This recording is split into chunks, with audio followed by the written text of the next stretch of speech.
Bengal I-PAC వ్యవహారం ఢిల్లీకి చేరింది. కేంద్ర హోంమంత్రి అమిత్ షా ఆఫీస్ ఎదుట తృణమూల్ కాంగ్రెస్ ఎంపీల ఆందోళన మొదలైంది. ఈడీ దాడులకు నిరసన తెలుపుతున్నారు. బీజేపీ ఎన్నికల కోసం ఈడీని వాడుకుంటుందంటూ ఆరోపణలు గుప్పిస్తున్నారు. గురువారం కోల్కతాలో ఐపాక్ డైరెక్టర్ ప్రతీక్ జైన్ ఇంట్లో సోదాలు జరిగాయి. ఇప్పుడు ఏకంగా కూడా బీజేపీ ఎన్నికల కోసం ఈడీని వాడుకుంటుందంటూ ఆరోపణలు పెరిగిపోతున్నాయి. ఈడీ దాడులకు నిరసనగా కూడా తృణమూల్ కాంగ్రెస్ ఎంపీల ఆందోళన మొదలైంది. కేంద్ర హోంమంత్రి అమిత్ షా ఆఫీస్ ఎదుట కూడా ఆందోళన తెలుపుతూ ఉన్నారు. ఐపాక్ వ్యవహారం ఢిల్లీకి బెంగాల్ ఐపాక్ వ్యవహారం ఢిల్లీలో చెలరేగుతూ ఉంది.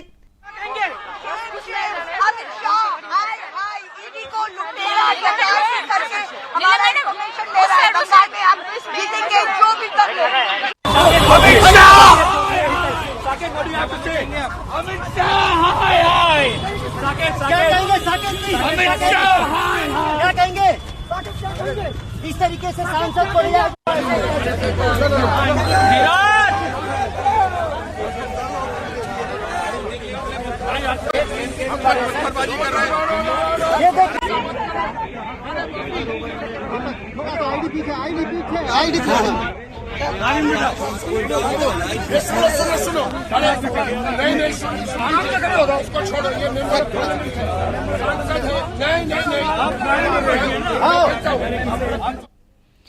ఇదే అంశానికి సంబంధించిన డీటెయిల్స్ మా ప్రతినిధి కిరణ్ అడిగి తెలుసుకుందాం. కిరణ్, తృణమూల్ కాంగ్రెస్ ఎంపీలు ఇప్పుడు మొత్తం కూడా అమిత్ షా ఆఫీస్ ఎదుట చేరినట్టు తెలుస్తోంది. పూర్తి డీటెయిల్స్ ఏంటి నిరసనలకు సంబంధించి? రేణు, బెంగాల్ ఎన్నికల వేడి అటు బెంగాల్లోనూ ఇటు ఢిల్లీలోనూ రాజుతుంది. నిన్న ఏదైతే IPAC co founder Prateek Jain ఇంటిపై ఈడీ దాడులు జరిగాయి. ఈ ఈడీ దాడుల నేపథ్యంలోనే మమతా బెనర్జీ ప్రతీక్ జైన్ ఇంటికి ఆఫీస్కి వెళ్లారు. అక్కడ తనకు సంబంధించిన తన పార్టీకి సంబంధించిన ఫైళ్లు కూడా ఆమె వెనక్కి తీసుకొచ్చుకున్నారు. ఎందుకంటే ఆ గ్రీన్ ఫైల్ ఆమె చేతిలో ఉంది. నిన్న మనం మీడియా విజువల్స్ లో కూడా చూస్తున్నాం. ఆ ఫైల్ ని కూడా వెనక్కి తీసుకున్నారు. తన పార్టీకి సంబంధించిన కార్యకలాపాల డేటా, అదే విధంగా తన పార్టీకి సంబంధించిన వ్యూహాలు అందులో ఉన్నాయి. కాబట్టి నేను ప్రతీక్ జైన్ ఇంటి నుంచి తన పార్టీకి సంబంధించిన ఫైల్ తెచ్చుకున్నానంటూ ఆమె క్లారిటీ ఇవ్వడం జరిగింది. మరో పక్క నేడు ఢిల్లీలో తృణమూల్ కాంగ్రెస్ ఎంపీలు ఏదైతే హోంమంత్రి అమిత్ షా ఇంటి ముందు ధర్నా చేస్తున్నారు. ఏదైతే బీజేపీ టార్గెట్ చేసుకొని ఈడీ దాడులు చేస్తుంది. ప్రతీక్ జైన్ ఐపాక్ కో ఫౌండరే కాకుండా మమతా బెనర్జీకి స్ట్రాటజిస్ట్ గా ఉన్నారు, వ్యూహకర్తగా ఉన్నారు. బెంగాల్ ఎన్నికల్లో గెలవడానికి ఇటు బీజేపీ అటు తృణమూల్ హోరాహోరీ ఫైట్ నడుస్తుంది. ఇక్కడ ప్రధానంగా ఏదైతే ప్రతీక్ జైన్ పైన ఇంటిపై జరిగిన దాడులు ఆమె తీవ్రంగా ఖండించారు. అదేవిధంగా తన పార్టీకి సంబంధించిన డేటాను కానీ తన పార్టీకి సంబంధించిన వ్యూహాలు అఫీషియల్ గా ఏదైతే ప్రతీక్ జైన్ దగ్గర ఉన్నాయో ఆ ఫైల్ కూడా ఆమె వెనక్కి తీసుకొస్తున్నారు. తన పార్టీకి సంబంధించిన ఫైల్ ఇదంటూ మమత క్లారిటీ పడుతుంది. మరోపక్క ఢిల్లీలో కూడా తృణమూల్ ఎంపీలు అమిత్ షా ఇంటి ముందు ధర్నా చేస్తున్నారు. ధర్నా చేయడమే కాకుండా డౌన్ అమిత్ షా అంటూ ఫ్లెక్సీలతో పట్టుకొని ఆ ధర్నా నిర్వహిస్తున్నారు. మరోపక్క బెంగాల్లో తీవ్ర రాజకీయ వేడి రగులుకుంది రేణు. ఎందుకంటే వచ్చే ఈ ఎన్నికల్లో రేణు అంటే ఇంత వ్యవహారం జరుగుతున్నా గానీ ఇటు డైరెక్ట్ గా కూడా మమత వెళ్ళి తన ఫైల్ తీసుకొని రావటము అంటే కావాలని చెప్పి ఈ దాడులు చేపిస్తున్నారంటూ కూడా పేర్కొనటం ఏ విధంగా చూడాలి? రేణు, ప్రతి రాజకీయ పార్టీ ఎంపికల్లో స్ట్రాటజిస్టులు పెట్టుకుంటారు, వ్యూహకర్తలు ఉంటారు. ఒక కన్సల్టెన్సీ సంస్థ తరఫున ఏదైతే ఐపాక్ అనే ఒక కన్సల్టెన్సీ ఉంది, ఆ కన్సల్టెన్సీ కో ఫౌండర్ గా ఏదైతే ప్రతీక్ జైన్ ఉన్నారు, ప్రతీక్ జైన్ ఇల్లు ఆఫీసు రెండింటిని ఏకకాలంలో దాడులు చేశారు. వచ్చే ఎన్నికల్లో ఏదైతే ఈ సంవత్సరం జరిగే మే నెలలో జరిగే బెంగాల్ ఎన్నికల్లో బీజేపీ గెలవడానికి విశ్వ ప్రయత్నాలు చేసింది. తనకు బీజేపీ నుంచి తీవ్రంగా ప్రతిఘటన ఎదురుతుంది. మరోపక్క బెంగాల్లోని మమతా బెనర్జీ పార్టీలోని కొంతమంది ఎమ్మెల్యేలను బీజేపీలో చేర్చుకోవడానికి ఒక ప్రయత్నం చేస్తుంది.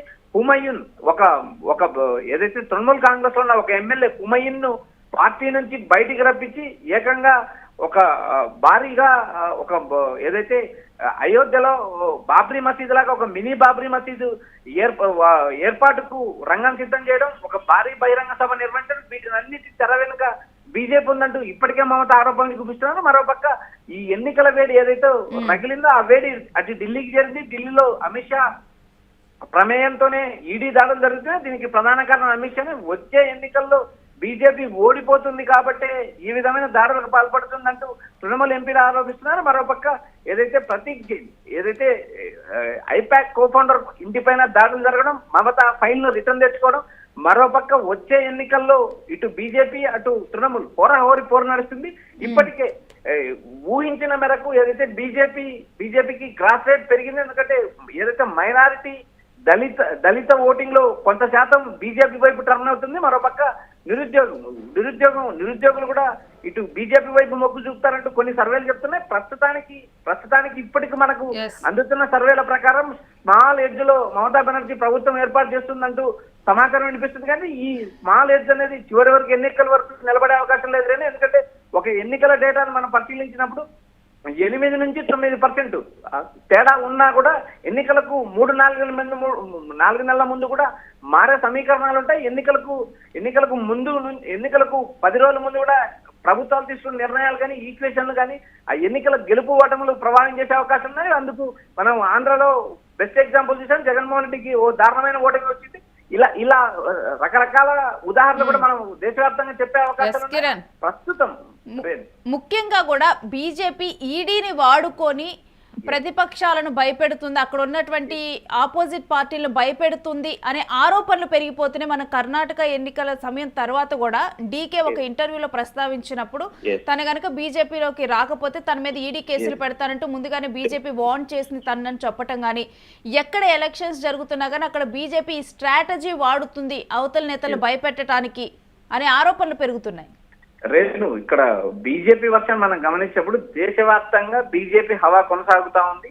ఆయా రాష్ట్రాల్లో దేశవ్యాప్తంగా సింగిల్ ఎజెండా, అన్ని రాష్ట్రాల్లో బీజేపీ ప్రభుత్వం ఉండాలా అనేదే మోడీ అమిత్ షా ప్రధానమైన లక్ష్యం. ఈ లక్ష్యం ఆధారంగా ఆయా రాష్ట్రాల్లో ప్రభుత్వాలను చీల్చారు, ఎమ్మెల్యేలను చీల్చారు. పలు రాష్ట్రాల్లో 0 ఎమ్మెల్యేలు ఉన్నా కూడా ప్రభుత్వాలు ఏర్పాటు చేసిన చరిత్ర బీజేపీకి ఉంది. ఇప్పుడు ప్రధానంగా ఏదైతే బీజేపీ తనకు వ్యతిరేకులైన ఏదైతే ప్రాంతీయ పార్టీలు తృణమూల్ కావచ్చు, స్టాలిన్ ఏదైతే డిఎంకే కావచ్చు, మరికొన్ని పార్టీలు కావచ్చు, ఆయా రాష్ట్రాల్లో ఎన్నికలు జరిగే రాష్ట్రాల్లో ఈడీలు దాడులు చేయడం, ఏదైతే ఆ నేతలను భయభ్రాంతులకు గురి చేయడం, ఇండైరెక్ట్ గా తమ పార్టీలోకి రాకపోతే జైలుకు పంపిస్తానడం, ఇలాంటివన్నీ బీజేపీ స్ట్రాటజీలో ఒక భాగము. మరోపక్క ఆర్ఎస్ఎస్ ఎక్కడైతే బీజేపీ బలహీనంగా ఉందో ఆయా రాష్ట్రాల్లో ఆర్ఎస్ఎస్ తీవ్రంగా ప్రచారం నిర్వహిస్తుంది. కింది స్థాయి నుంచి తమ పార్టీని గెలవడానికి వ్యూహాలు సిద్ధం చేస్తారు. ఈ మొత్తం వ్యవహారాన్ని మనం గమనించినప్పుడు దేశవ్యాప్తంగా ఆయా రాష్ట్రాల్లో ఎన్నికలు జరిగేటప్పుడు ఈడీ దాడులు బీజేపీ అన్నతో జరుగుతున్నాయని ప్రతిపక్షాలు విమర్శిస్తున్నాయి. ఇప్పుడు బెంగాల్ కావచ్చు, రాబోయే రోజుల్లో తమిళనాడులో ఎన్నికలు ఉన్నాయి. ఆ రాష్ట్రాల్లో కూడా ఈడీ దాడులు జరిగే అవకాశం. అక్కడ స్టాలిన్ వర్సెస్ అమిత్ షా తీవ్ర హోరాహోరీ యుద్ధం నడుస్తుంది. ఇక్కడ బెంగాల్లో వచ్చేసి మమతా వర్సెస్ అమిత్ షా. ఇలా రాబోయే 5 రాష్ట్రాల్లో కీలకమైన రాష్ట్రాలు ఉన్న తమిళనాడు, వెస్ట్ బెంగాల్, తర్వాత కేరళ, ఈ 3 రాష్ట్రాల్లో ఏదైతే ప్రభుత్వాలు ఉన్నాయో ఆ ప్రభుత్వాలు బీజేపీకి వ్యతిరేకంగా ఉంటాయి. యాంటీ బీజేపీ ఇండియా కూటమికి దగ్గరగా ఉండే ప్రభుత్వాలు. ఈ ప్రభుత్వాలను తిరిగి మళ్ళీ అధికారంలోకి రానికోకుండా అక్కడ బీజేపీ కూటమి కానీ బీజేపీ ప్రభుత్వం కానీ ఏర్పడాలని లక్ష్యంతోనే ఈడీ దాడులు జరుగుతుందని అటు తృణమూల్ కాంగ్రెస్ ఎంపీలు ఇటు ముఖ్యమంత్రి మమతా బెనర్జీ నేరుగా అమిత్ షాపై దాడి చేస్తున్నారు. అమిత్ షా తీవ్ర విమర్శలు కురిపిస్తున్నారు. బీజేపీ ఈడీని అడ్డం పెట్టుకుని వెస్ట్ బెంగాల్ ఎన్నికల్లో గెలవడానికి ప్రయత్నం చేస్తుందంటూ మమత ఆరోపించిన విషయం విదితమే. Renu, stay with us Kiran, మీ దగ్గర నుంచి మరిన్ని అప్డేట్స్ ఎప్పటికప్పుడు తీసుకుంటూ ఉంటాం.